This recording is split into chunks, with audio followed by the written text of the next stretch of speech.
আসসালামু আলাইকুম। আশা করি সবাই ভালো আছেন। আমরা এখন জানবো আ কিবোর্ডে অথবা আমাদের যে অটোক্যাডের যে টুলবার আছে সেখান থেকে কমান্ডের মাধ্যমে আমাদের যে ড্রয়িংগুলো কাজগুলো আমরা কীভাবে শুরু করব। তো আমি এখানে ১ম এ যে কমান্ডগুলো বেশি ব্যবহৃত হয় সেগুলোর নাম লিখেছি। এটার মধ্যে হচ্ছে প্রথমত লাইন। অটোক্যাডের যে ড্রয়িংটা করব সেখানে বেসিক্যালি আপনি যেভাবেই কাজ করেন না কেন প্রত্যেকটা এলিমেন্টে একটা লাইনের দ্বারাই প্রকাশ পাবে। মানে আপনি যেটাই তৈরি করেন না কেন লাইন অবশ্যই আপনাকে ইউজ করতে হবে। এটা সর্ববহুল ব্যবহৃত। এবং তারপর হচ্ছে কপি, লাইন কপি, তারপর হচ্ছে মুভ, তারপর হচ্ছে লাইন নেওয়ার জন্য যেগুলো যদি আমরা কোনো মেশিন বা বিল্ডিংয়ের কোনো ব্লক ডায়াগ্রাম তৈরি করতে চাই, এরিয়া বের করতে চাই, তখন আমাদের এই পলিলাইনটা ইউজ করতে হয়।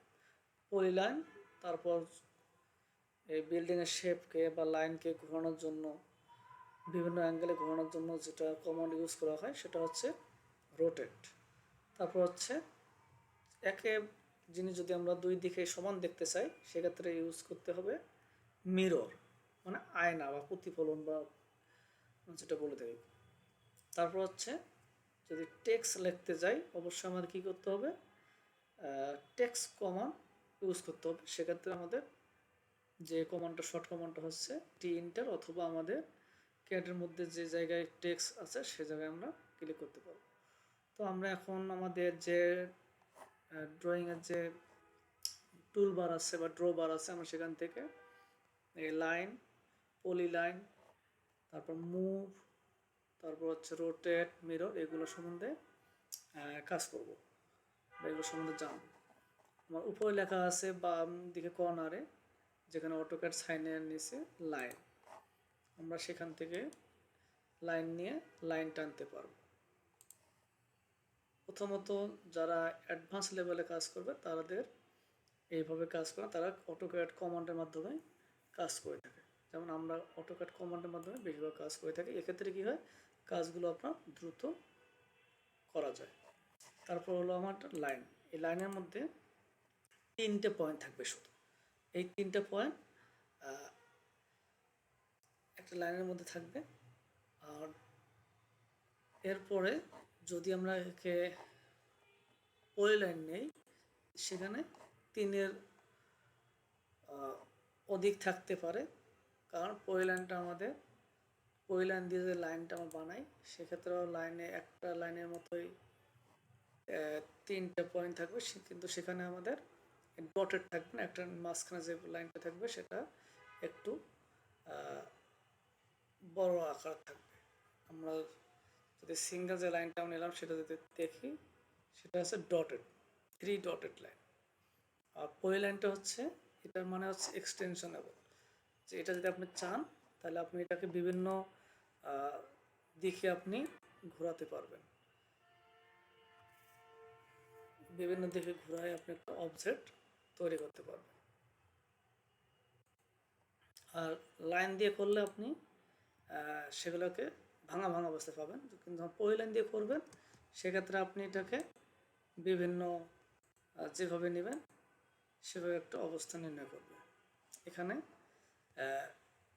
যে 4টা যে বাহু আছে সেগুলো কিন্তু কানেক্টেড, বাট যদি আমরা এটাকে যদি আমরা লাইন দিয়ে করতে যাই তাহলে হবে কি, আমার 4টে কিন্তু আলাদা ভাঙা ভাঙা লাইনে দেখাবে। আমরা একটু দেখি, আলাদা ভাঙা ভাঙা লাইনে, আলাদা ভাঙা ভাঙা লাইনে দেখাচ্ছে। সুতরাং পলি লাইন এবং লাইন দুটি একই কাজ, কিন্তু পলি লাইন দিয়ে যেটা হচ্ছে একটা নিজস্ব একটা গ্রুপ তৈরি করে। তারপর এখন আমরা আসি এখান থেকে সার্কেল। সার্কেল আমরা জানি যে বৃত্তাকার, যে কোনো বৃত্তাকার কোনো কিছু যদি আমরা তৈরি করতে চাই সেক্ষেত্রে আমরা সার্কেল কমন অথবা আমাদের যে ড্রবার আছে সেখান থেকে আমরা এই সার্কেল নিয়ে কাজ করতে পারবো।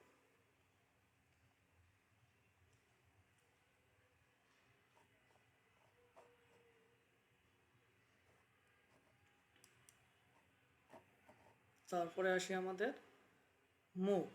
আমরা যদি এই সার্কেলটাকে আমরা মুভ করতে চাই, অবশ্যই আমরা কিবোর্ড থেকে এম অথবা আমাদের যে ড্র বার আছে সেখান থেকে আমরা এটাকে মুভ করে যে কোনো দিকে আমরা অবস্থান পরিবর্তন করতে পারবো। মুভের কাজ হচ্ছে যে কোনো বস্তুর অবস্থান পরিবর্তন করা।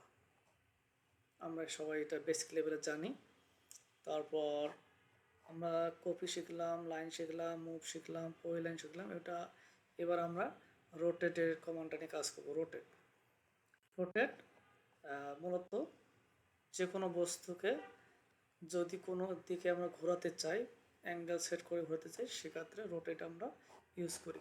আমাদের যে রোটেট চিহ্নটা আছে এখানে আমরা ক্লিক করব রোটেট।